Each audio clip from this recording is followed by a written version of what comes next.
ஆலு போண்டா எப்படி செய்யறதுன்னு பார்க்கலாம் வாங்க.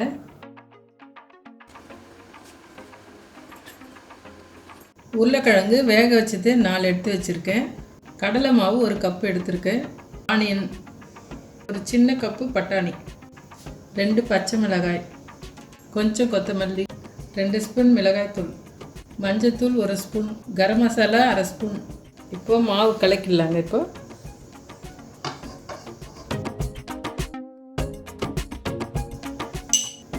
சால்ட் 1 ஸ்பூன் மிளகாய்த்தூள், 1/2 ஸ்பூன் மஞ்சத்தூள், சோடா மாவு.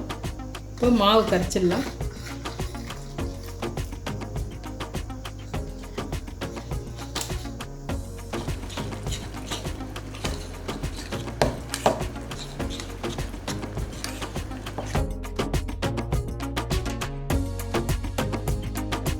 இப்போ மாவு இந்த பதத்தில் ரெடி ஆயிடுச்சு.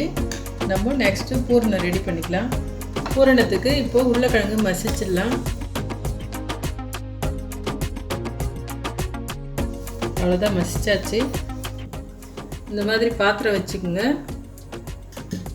எண்ணெய் ஊற்றி இதெல்லாம் வதக்கிடலாம். ஒரு 2 ஸ்பூன் ஆயில் விடலாம். இப்போ எண்ணெய் காஞ்சிச்சு. நம்ம இதை வதக்கி எடுத்துக்கலாம். ஜீரகம் போட்டுறேன். ஆனியன் போட்டுடலாம்.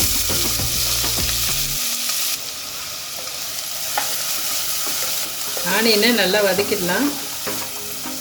பச்சை மிளகாய், பட்டாணி, 1 ஸ்பூன் மிளகாய்த்தூள், மஞ்சத்தூள், தேவையான சால்ட்.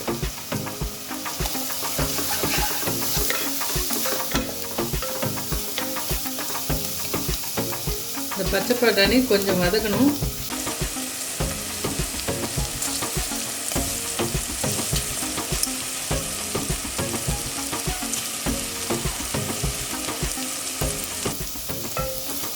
ஒரு 2 நிமிஷம் பச்சை பட்டாணி வதக்கிட்டோம்.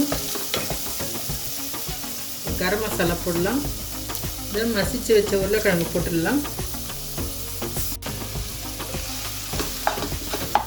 நல்லா கலரி விட்டு இறக்கிடலாம். கொத்தமல்லி போட்டுறேன்.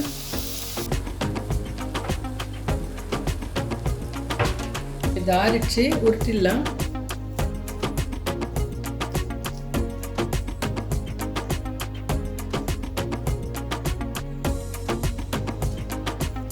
இது மாதிரி எல்லாத்தையும் உருட்டிடலாம்.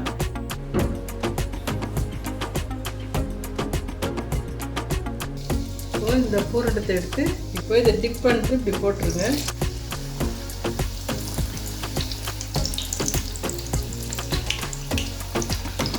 இப்படி எல்லாத்தையும் திருப்பி விட்டுக்கலாம்.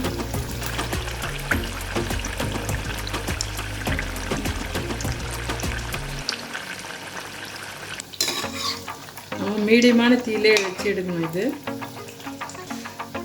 அது ரெடி ஆயிடுச்சு. சுவையான ஆலு போண்டா ரெடி.